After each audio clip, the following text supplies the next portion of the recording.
მოგესალმებით. ქართულმა ოცნებამ მოახერხა და კითხვის ნიშნის ქვეშ დააყენა არამარტო უვიზო რეჟიმი, არამარტო ჩვენი ქვეყნის სტატუსი, არამედ იმ ევროსაბჭოს წევრობაც, სადაც ზურაბ ჟვანიამ საკუთარი ისტორიული სიტყვებით თქვა: მე ვარ ქართველი და მაშინ სადაც მე ვარ ევროპელი. სწორედ ამ დარბაზში გუშინ ევროსაბჭოს საპარლამენტო ასამბლეამ თქვა, რომ იყო ქართველი, შეიძლება ჯერაც ნიშნავდეს იყო ევროპელს, მაგრამ იყო ქოცი ნიშნავს დაშორდა ევროპას, დემოკრატიას და კანონზე დაფუძნებულ სახელმწიფოს. გუშინ რეზოლუციამ ძალიან მკაფიოდ გვითხრავს საქართველოში არსებული დემოკრატიული კრიზისი სულ უფრო ღრმავდება, ქვეყანა კი შორდება იმ სტანდარტებს, რომელთა დაცვაც ევროპის საბჭოს წევრ სახელმწიფოს ევალება, როგორც ვალდებულება და არა როგორც ფუფუნება და პრივილეგია. საქართველოში გრძელდება დემოკრატიული უკუსლვა და რეჟიმის პოლიტიკური ოპონენტები, ისე როგორც სამოქალაქო საზოგადოება და დამოუკიდებელი მედია არიან ზეწოლის ქვეშ. საარჩევნო პროცესის და ინსტიტუტების მიმართ ნდობა არის შესუსტებული და პრაქტიკულად ქართველ ერს არ გააჩნია არავითარი ნდობა საკუთარი სახელმწიფო ინსტიტუტების მიმართ. საქართველოს ხელისუფლებას არ შეუსრულებია წინა რეკომენდაციები. ჯამში სწორედ ყოველივე ეს აჩენს კითხვას, თუ რამდენად ასრულებს საქართველოს როგორც საბჭოს წევრი ევროპის საბჭოს წინაშე ნაკის ვალდებულებებს. ეს არის ისტორიული ანტიმომენტი, როცა მსგავსი საკითხი წევრობის შესაბამისობა ღიად დგება კითხვის ნიშნის ქვეშ. ეს რეზოლუცია შესაბამისად არის კიდევ ერთი ქოცური, რეკორდული, მონოპოვარი საგარეო ასპარეზზე. ქვეყანას, რომლის კეთილდღეობას და განვითარებას ამ ისტორიულ მომენტში ჰაერივით სჭირდებოდა და სჭირდება მეტი კარგი რეპუტაცია, მეტი აღიარება, მეტი ინვესტიცია და მეტი სტაბილურობა, აი ასეთ ქვეყანას ქოცი აკარგვინებს ყველაფერ იმასაც კი, რაც ჯერ კიდევ შევარდნაძის დროიდან 90-იანებიდან მოყოლებული მოიპოვა ჩვენმა ქართულმა სახელმწიფომ. ამავე დროს ჩვენ ვხედავთ, რომ ევროპის საბჭო არის მოწადინებული ამ ანტიქართული კრიზისის გადაჭრაზე და იზიარებს ეროვნული დიალოგის იმ სულისკვეთებას, რაც ლელო ძლიერმა საქართველომ ჯერ კიდევ თვეების წინ შესთავაზა ჩვენს ქართულ საზოგადოებას. მაშ რა არის საჭირო კრიზისის დასაძლევად? პირველი, ევროსაბჭო მკაფიოდ მოუწოდებს, რომ უნდა ჩატარდეს ახალი, რეალურად კონკურენტული და დემოკრატიული საპარლამენტო არჩევნები საერთაშორისო მონიტორინგის მკაცრი პირობების ქვეშ. წინააღმდეგ შემთხვევაში არ მოხდება არავითარი ლეგიტიმაცია.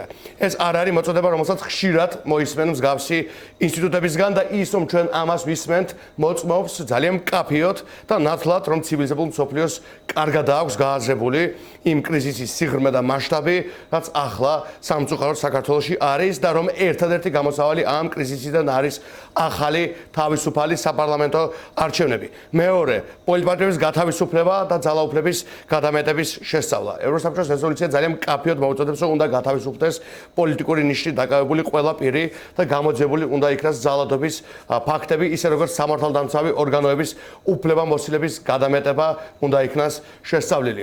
მესამე, ოპოზიციური პარტიების და პოლიტიკური ოპონენტების მდგომარეობა. რეზოლუცია მოითხოვს, რომ საქართველოს ხელისუფლებამ დაუყოვნებლივ გააუქმოს საკონსტიტუციო სასამართლოში შეტანის სარჩელი დემოკრატიული ოპოზიციური პარტიების აკრძალვის შესახებ და ასევე დაასრულოს ლიდერების უსამართლო და რა თქმა უნდა პოლიტიკურად მოტივირებული სისხლის სამართლებრივი დევნა.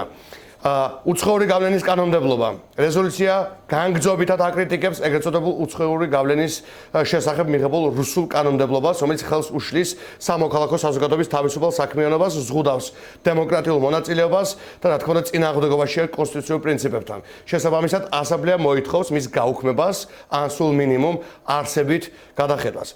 ეს არის დასკვნა, რომელიც ამბობს, რომ საქართველოს ერთი ნაბიჯიღა აშორებს სრულყოფილი ერთპარტიული დიქტატურისგან. შესაბამისად, ეს არის დასკვნა, რომელსაც აქვს გავლენა ყველაფერ სხვაზე, მათ შორის საქართველოს რეპუტაციაზე, უვიზო რეჟიმის შენარჩუნებაზე, ინვესტიციებზე და საერთოდ ამ ქვეყნის მომავალზე.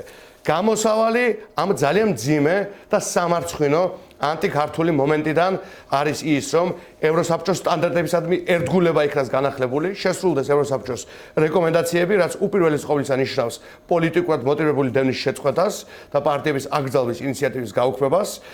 მეორე, ეს არის ხელისუფლებას, ოპოზიციას და სამოქალაქო საზოგადოებას შორის ერთიანი ეროვნული პოლიტიკური დიალოგის დაწყება იმ სწორ პირობებში, რაც ჩვენს შევთავაზეთ ქართულ საზოგადოებას, რაც არის პოლიტპარტიების გათავისუფლება და დრაკონული კანონების უკანწაღება მესამე, ეს არის საარჩევნო სისტემის და საარჩევნო გარემოს არსებითი გაუმჯობესება და ბუნებრივია სამართალდამცავი ორგანოების ანგარიშვალდებულების გაზრდა.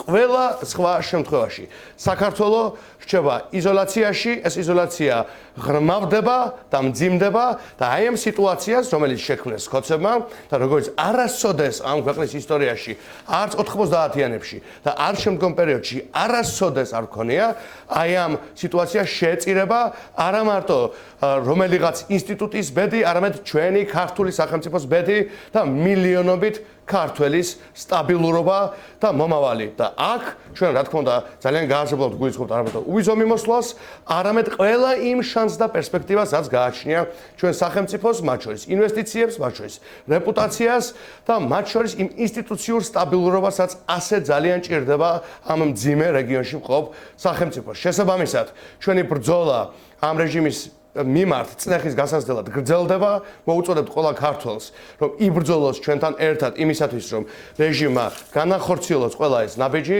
და ქართული სახელმწიფო გადაურჩეს კრიზისს და რასაკვირველია კიდევ ერთხელ მოუწოდებთ ამ რეჟიმს გადადგას ადეკვატური ნაბიჯები ამ მიმართულებით და არა რუსულ, ირანულ, ჩინური მიმართულებით, რაც წარმოადგენს ქართველი ერის ღალატს.